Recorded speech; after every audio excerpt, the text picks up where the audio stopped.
So good day mga boss, welcome na naman po sa ating panibagong video. So sa video natin ngayon mga boss ay tuturo ko sa inyo yung diagram ng MDL mga boss, na gagamit tayo ng dalawang relay at meron na tayong reversible passing light mga boss sa pamamagitan lang ng dalawang relay mga boss. So ang gagamitin natin dito sa ating diagram ay mini relay. So, ito yung unang relay mga boss. At yung ating pangalawang relay. So, dito meron din tayong gagamiting domino switch. At meron tayong momentary switch mga boss. So, yung isa niyan ay nakalagay sa ACC. So, yan. So, dito mga boss, ito ay merong number 30, 86, 85, at 87 mga boss. So, dito, ganun din. Ganun din yung ating gagawin dito sa ating isang relay. Meron siyang 30, 86, 85, 87 at 87A mga boss. So yan, dito gagamitin natin yung 87A sa isang relay natin. So etong 30 mga boss ng ating relay 1. So yan, number 1 at number 2. So, relay 1 at relay 2 yan mga boss. So, dito, yung ating relay 1, ito yung gagamitin natin para sa ating MDL o ating mini driving light. So, ilalagay na rin natin yung ating mini driving light.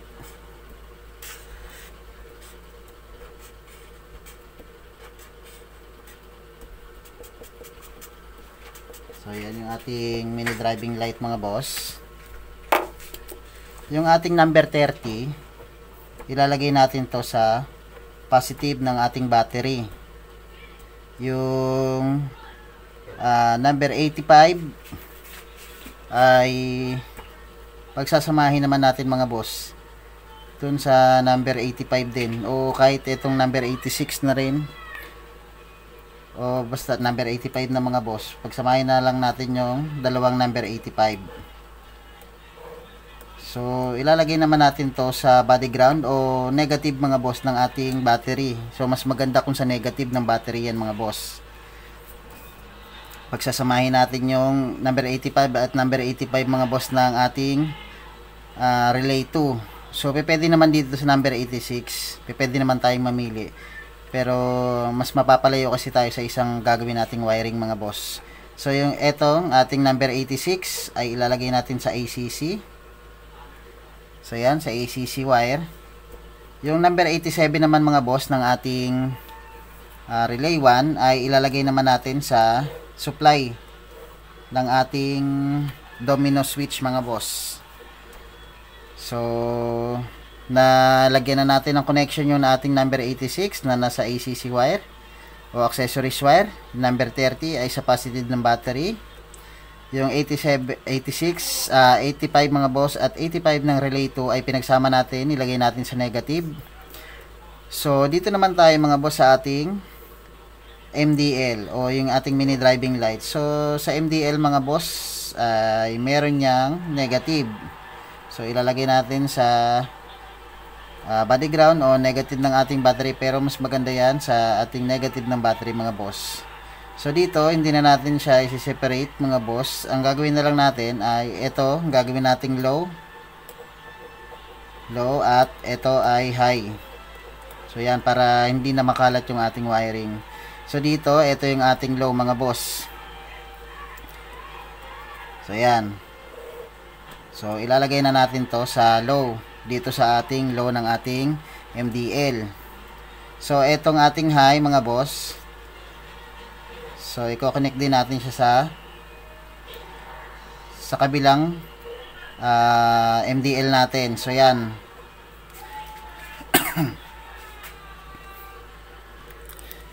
So ayan mga boss, na i-connect na natin yung ating high and low dito sa ating domino tri-switch. Dito naman tayo sa ating relay to mga boss na gagamitin natin para sa ating passing light. So yung number 87 natin mga boss, dito muna tayo mga boss sa ating 30. Yung ating 30 mga boss ay i-connect natin yan sa momentary switch natin mga boss. So dito sa ating momentary switch. Okay. So yan yung magiging switch ng ating passing light. So eto namang number 87 mga boss ay i-connect naman natin siya sa high. So yan. So dito mga boss lalagyan natin siya ng diode. So yung diode mga boss ay parati natin i-check mga boss na yung gray part ng ating diode mga boss ay nakatutok yan sa taas. So ipapaliwanag natin kung bakit ganyan yan mamaya. So dito lalagyan din natin ng connection itong ating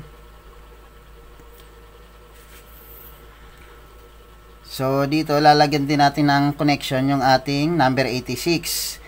Galing dito rin sa ating high mga boss. So dito mula dito sa dulo. So kukuha tayo dito papunta sa number 86 natin mga boss. So dito maglalagay din tayo ng diode bago dito sa ating wire mga boss. So yan dito sa part na to lalagay tayo ng diode at yung ating gray part mga boss ng ating diode ay nakatutok naman dito papunta sa ating bulb mga boss o sa ating MDL. So yan. So sana nasusundan nyo yan mga boss kasi napakahalaga nyan ng ating diode mga boss pagdating sa passing. So dito naman tayo sa ating 87. Yung ating 87 mga boss ay i-connect naman natin siya sa ating low. So nasa na yung ating low? Ito yung ating low mga boss. So yan. So lalagyan din natin ng diode dyan mga boss. So dito sa parting din to. At ganun pa rin yung style ng ating diode mga boss. Yung gray part ay nakakatutok pa rin yan papunta sa ating bulb. O nakataas yan mga boss. So yan, okay na yan mga boss. Yan na yung pinaka-diagram ng ating MDL na gumamit lamang tayo ng isang relay para sa operation ng ating mini driving light at nag-addition na lang tayo ng isang relay mga boss para sa ating passing light. So ipapaliwanag natin yan mga boss. So yan mga boss, kinulayan na natin yung ating bulb. Yung ating low ginawa nating green at yung ating high ginawa nating violet mga boss. So ito na nga. So dito sa ating relay mga boss, so gumamit tayo ng dalawang relay, yung relay 1 at relay 2. Yung relay 1 para sa operation ng ating MDL at yung relay 2 mga boss ay para sa ating passing light. So yun nga, etong number 30 mga boss ay nasa positive ng ating battery mga boss. So naka-connect sa battery yan para intact o malakas yung supply na makukuha ng number 30 natin galing sa ating battery mga boss. Tapos yung ating number 85 mga boss pinagsama natin, pati yung number 85 ng ating relay 2 pinagsama natin papunta naman sa negative mga boss ng ating battery. Pwede naman siya sa body ground ng ating motor pero minsan kasi humihina yung supply na pinoproduce mga boss nung pinagtatapan natin ng body ground ng ating motor. Kaya mas maganda na nakakonect talaga siya dun sa negative ng ating battery mga boss. So dito yung ating ACC mga boss o yung ating 86 ay nakakonect naman sa ating ACC mga boss o sa ating accessories wire. So pag once na nag-on tayo mga boss ng ating motor, So, may supply na itong dalawa na to. Pag nag-on tayo, yung kuryente dito sa ating accessories wire ay dadaloy dito sa number 86 at pupunta siya dito mga boss sa number 87. Dadaloy siya dito. Papunta dito sa ating domino switch mga boss. So, dito, pwede na nating operate mga boss yung ating MDL. Once na naka-on yung ating motor o nakapagpaandar na tayo ng ating motor mga boss, magkakaroon na supply itong ating domino switch mga boss o yung ating tri switch. So dito, pwede na natin i-operate yung ating MDL. So pag once na nag-on ka o nag-on ka ng ating motor, magkakaroon ito ng supply, pwede na natin i-operate yung ating high and low. So pag linaw natin, dadaloy yung kuryente mula dito sa supply. So dadaloy dito papuntang low, dadaloy siya dito mga boss, at pupunta siya dito sa ating low connection ng ating bulb.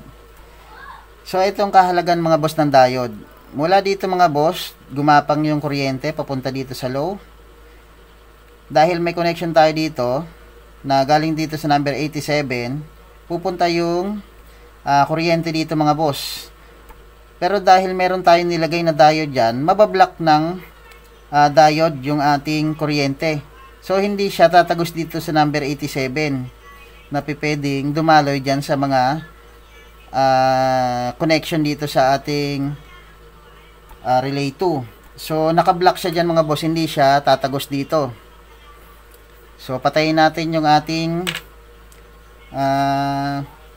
domino. So naka-float ulit siya. Pag once na nag-high tayo mga boss, so mamamatay ito yung ating low. Pag nag-high tayo, dadalo yung connection dito papunta dito mga boss.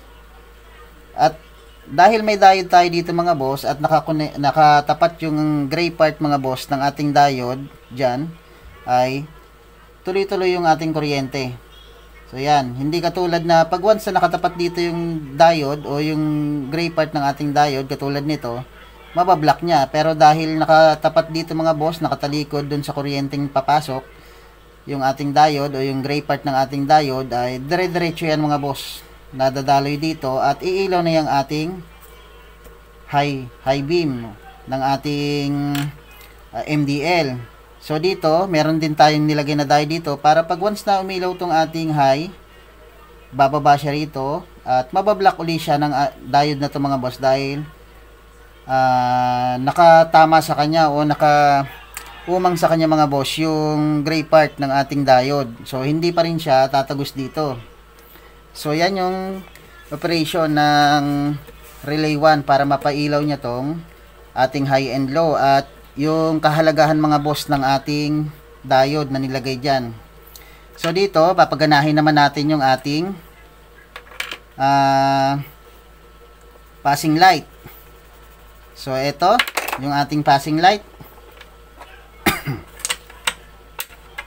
So dito, meron tayong momentary switch na nakalagay yan sa ACC mga boss. So, ito ACC. I-connect lang natin sa ACC part yan mga boss. O ACC wire. At naka-direct siya dito sa ating number 30.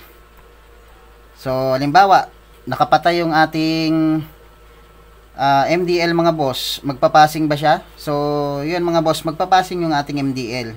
So, halimbawa mga boss, pinindot natin tong ating momentary switch. Mula dito mga boss, yung kuryente sa ating ACC, tatagos siya rito dahil pinindot natin yung connection ng ating momentary.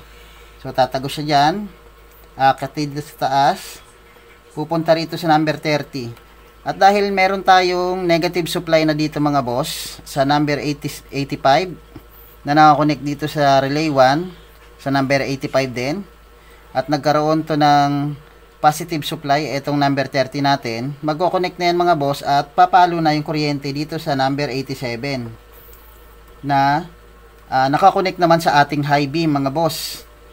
So papalo siya dito, papalo, dahil yung gray part mga boss ay nakaumang doon sa taas, so dire-diretso yung ating kuryente at papalo siya rito, iilaw yung ating high beam mga boss.